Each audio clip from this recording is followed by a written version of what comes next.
Assalamualaikum warahmatullahi wabarakatuh. Alhamdulillahirabbil alamin. Allahumma sholli ala Muhammad wa ala ali Muhammad. Saudara-saudara para pemirsa Kereweng Aji Channel yang berbahagia, serta kaum mukminin wal mukminat yang dirahmati Allah. Kita lanjutkan lagi kajian kita yang pada saat ini memasuki surat Al-Hadid, surat nomor 57, ayatnya mulai ayat 20. Kepada saudara-saudara yang pada saat ini tengah menderita sakit, semoga Allah Subhanahu wa Ta'ala segera mengangkat penyakitnya dan memberikan obat serta kesembuhan seperti sedia kala. Kepada saudara-saudara yang pada saat ini tengah menghadapi masalah yang berat, persoalan yang rumit, semoga Allah Subhanahu wa Ta'ala segera memberikan jalan keluar dan solusinya sehingga masalahnya segera teratasi.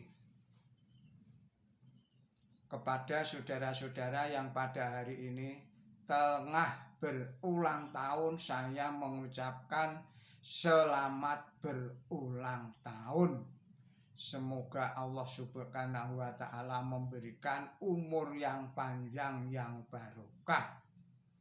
Kepada saudara-saudara yang telah memberikan subscribe-nya pada channel Kereweng Aji ini serta memberikan koreksinya, saya mengucapkan banyak terima kasih. Semoga dengan demikian channel Kereweng Aji ini tetap bisa eksis di dalam mentadaburi dan mengkaji Al-Quran ini sebagai pedoman hidup kita sehari-hari. Juga semoga Allah Subhanahu wa Ta'ala memberikan kepada kita semuanya kesehatan, keselamatan, dan limpahan rezeki, serta semoga Allah Subhanahu wa Ta'ala selalu memberikan lindungannya kepada kita semua atas segala macam musibah dan fitnahnya dunia ini. Kita mulai kajian ini. Bismillahirrahmanirrahim. I'lamu annamal hayatud dunya la'ibu wallahu wazinatu wa tafakkurum bainakum walakasyurun fil amwali wal aulad kama syali ghaisin a'zabal kufarona batuhu summa yuhiju fatarohu musfaron summa yakunu khutuma wa fil akhirati adzabun syadid wa maghfiratun minallahi waridwanun wa mal hayatud dunya illa mata'ul ghurur. Artinya, atas nama Allah yang maha pemurah, yang maha pengasih, ketahuilah bahwa kehidupan dunia adalah main-main dan senda gurau dan kesenangan dan saling menyombongkan diri di antara kamu dan saling berlomba dalam memperbanyak harta dan anak. Itu adalah ibarat hujan yang menyebabkan lebatnya tumbuh-tumbuhan yang menyenangkan para petani. Lalu tumbuh-tumbuhan itu layu sehingga engkau melihat itu menguning. Lalu jadilah itu sekam, dan di akhirat adalah siksaan yang dahsyat, dan pula pengampunan dari Allah dan perkenannya. Dan kehidupan dunia itu tiada lain hanyalah kesenangan yang memperdayakan. Jadi kehidupan dunia di sini berarti segi kehidupan material seluruhnya hanya mengejar khayalan belaka. Orang-orang maupun bangsa-bangsa seakan-akan hanya berlomba untuk memperoleh barang-barang duniawi yang fana, berlomba untuk memperoleh sarana untuk menghias lahiriah, berlomba untuk memperoleh kekayaan dan kesenangan dengan mengabaikan nilai-nilai hidup yang tinggi yang ditunjukkan dalam ayat yang berikutnya. Kata kufar yang disepakati oleh semua mufasir berarti kaum tani, adalah jamaknya kata kafir yang di seluruh Quran suci digunakan dalam arti orang kafir. Tetapi menurut konteks atau hubungan kata ini dengan kalimat di muka dan di belakangnya, kami tidak dibenarkan mengambil kaum kafir sebagai arti kufar di sini. Kata kafaro makna aslinya menutupi atau menyembunyikan sesuatu. Jadi orang kafir disebut kafir karena ia menutupi atau menyembunyikan manfaat atau nikmat yang dikaruniakan oleh Allah kepadanya, yaitu nikmat yang berupa segi kehidupan moral yang tinggi.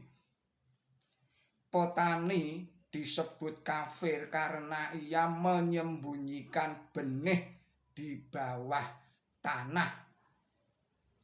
Di sini segi kehidupan material diibaratkan tumbuh-tumbuhan yang tumbuh dengan subur untuk sementara waktu lalu sirna. Demikian pula kami melihat orang-orang atau bangsa yang makmur, sejahtera, lalu merosot lagi kepada keadaan yang buruk.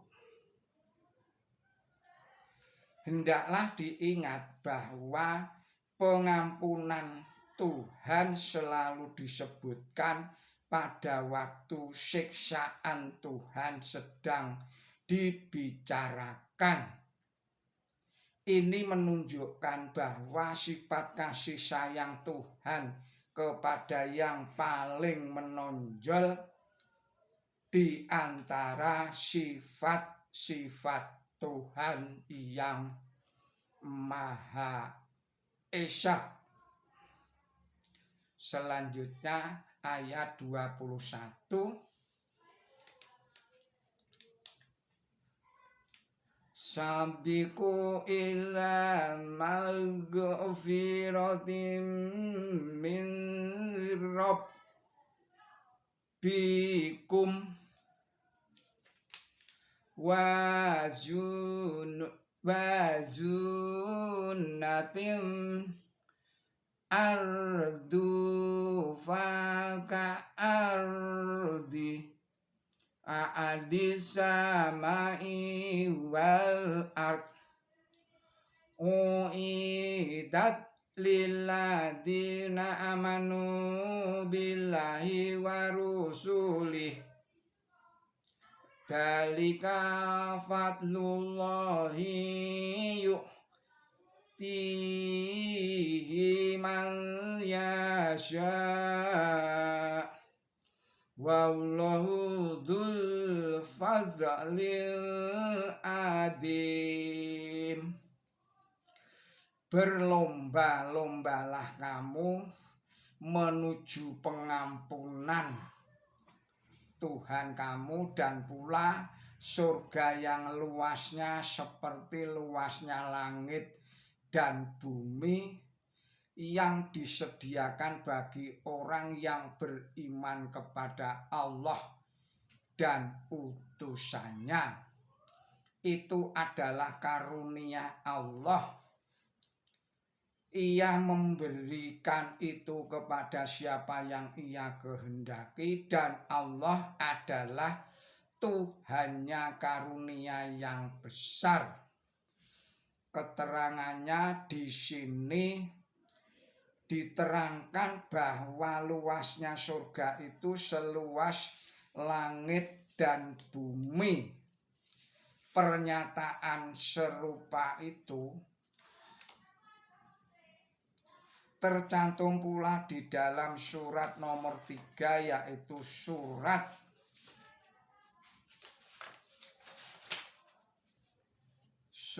nomor 3 adalah surat Ali Imran. Surat Ali Imran ayatnya 132. Pernyataan ini memberikan petunjuk kepada kita bagaimana pengertian surga menurut Islam. Diriwayatkan bahwa sehubungan dengan ayat 3 atau Ali Imran ayatnya 132 itu terjadi peristiwa sebagai berikut. Seorang utusan dari Raja Heraklius bertanya kepada Nabi suci Muhammad Shallallahu Alaihi Wasallam, jika surga itu seluas langit dan bumi, lalu di manakah neraka itu?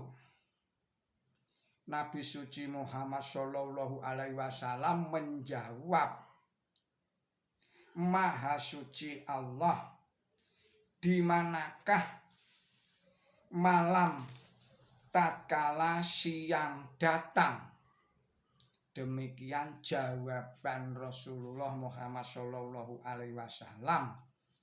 Ini menunjukkan seterang-terangnya bahwa surga dan neraka bukanlah nama tempat, melainkan sebenarnya adalah suatu keadaan. Karena jika surga itu nama tempat, niscaya neraka tidak akan ada, karena menurut ayat ini surga itu seluas alam semesta seluruhnya. Yang dimaksud kitab ini di sini, saya ulangi lagi, kita teruskan ayat 22. Ma asaba min musibatin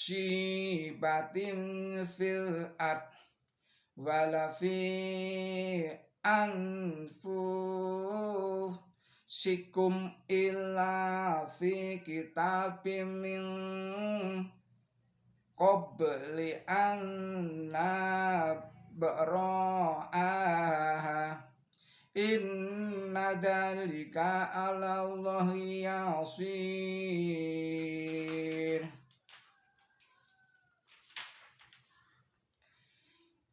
Penjelasannya dan artinya, tiada musibah yang menimpa di bumi dan tidak pula menimpa dirimu, melainkan itu ada dalam kitab sebelum kami wujudkan itu. Sesungguhnya itu adalah mudah bagi Allah. Penjelasannya, yang dimaksud kitab di sini ialah ilmu Allah Subhanahu wa Ta'ala. Di sini musibah dikatakan menimpa bumi dan dirimu, artinya musibah menimpa orang-orang di dunia pada umumnya atau menimpa kaum muslimin pada khususnya, dialami,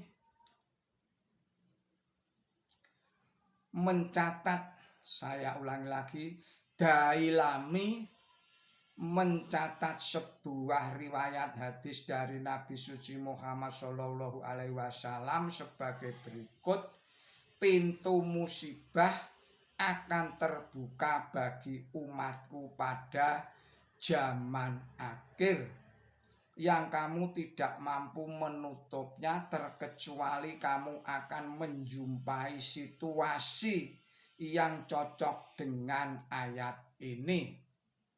Lalu Nabi suci Muhammad Shallallahu Alaihi Wasallam membaca ayat ini, mengingat apa yang telah diterangkan di dalam ayat 16 sehubungan dengan berlalunya waktu yang lama dan mengerasnya hati kaum muslimin, maka mudah sekali dilihat bahwa musibah yang diramalkan akan menimpa kaum muslimin pada zaman akhir.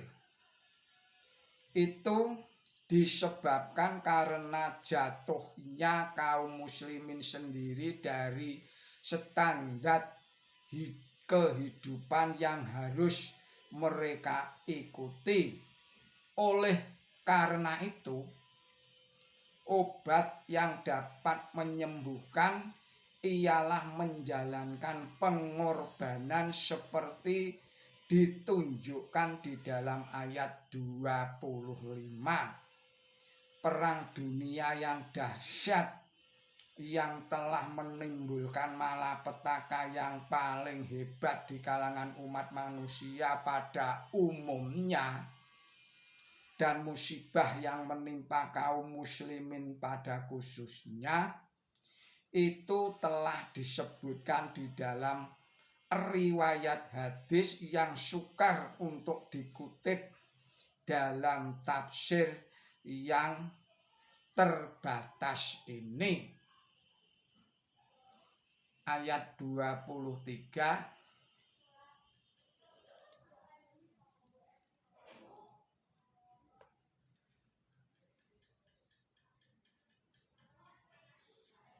Maaf, ayat 24.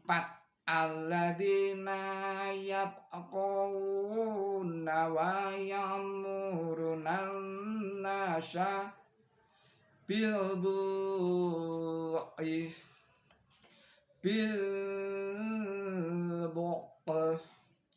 wa man yatawalla fa inna Allaha huwal ghaniyul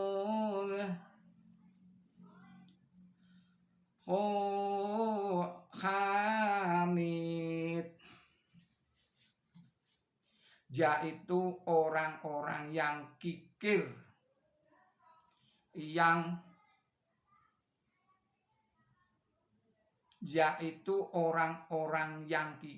dan memerintahkan manusia supaya pikir, dan barang siapa berpaling maka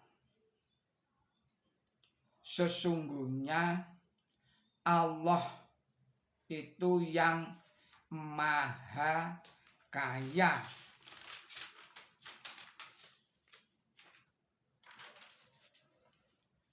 Kembali kepada ayat 23. Likaila ta'jau alla ma fatakum wala tafraqu bima atakum wallahu la yuhibbu kulla mu'talin fakur.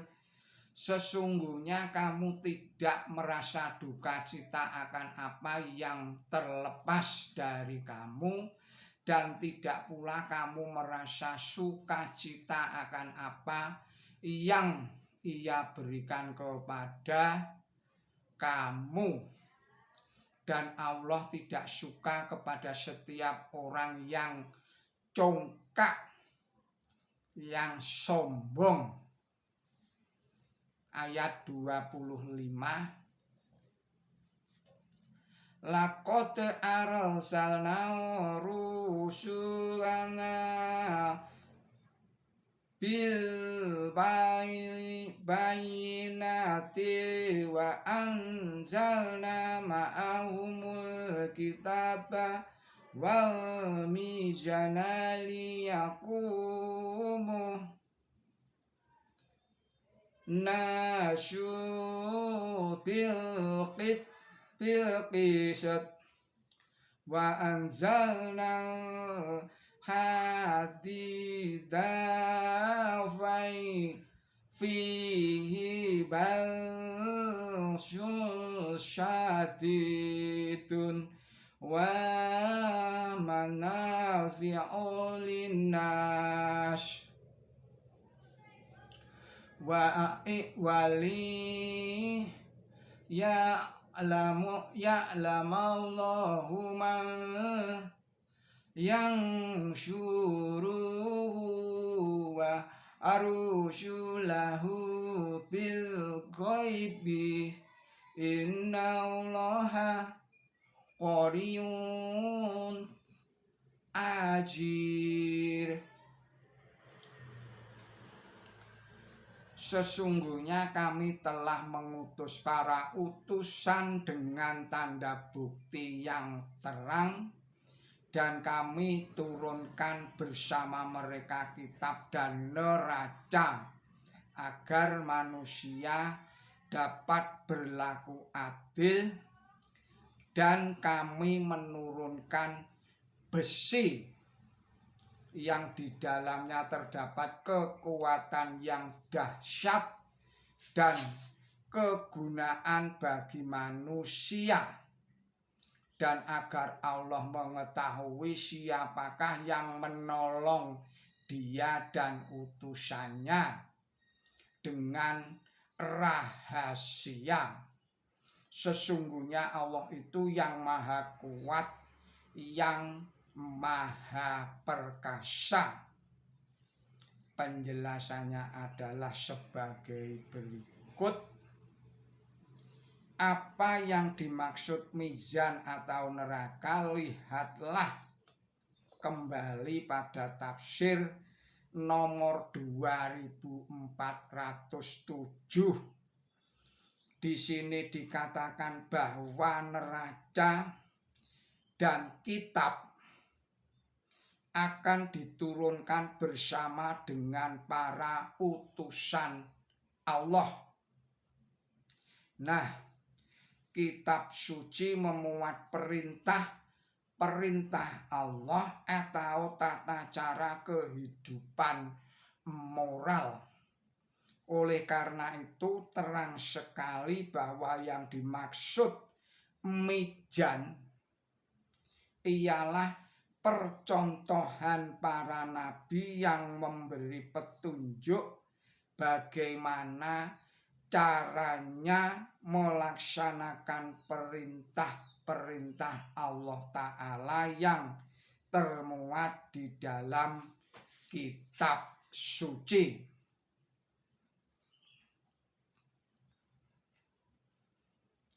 Di antara semua jenis logam, ternyata yang ada yang lebih besar faedahnya. Saya ulangi lagi, di antara semua jenis logam ternyata tidak ada yang lebih besar faedahnya daripada besi. Dan logam ini memegang peranan yang amat penting dalam dunia maju. Hendaklah diingat bahwa kata injal ini adalah bentuk infinitif dari anjala. Tidak hanya berarti turun dari atas, melainkan berarti pula menumbuhkan atau membuat sarana untuk mewujudkan suatu barang. Oleh karena itu di dalam Quran suci kami temukan kata injal yang digunakan sehubungan dengan pakaian yang dipakai oleh manusia. Terdapat di dalam surat nomor 7, yaitu surat Al-A'raf, ayatnya ayat 26. Dan sehubungan dengan ternak terdapat di dalam surat nomor 39, yaitu surat Az-Zumar, ayatnya ayat 6. Tidak sangsi lagi bahwa disebutnya besi di sini ini berhubung adanya perlawanan terhadap musuh yang harus menggunakan senjata sebagai sumber kelengkapan yang terakhir.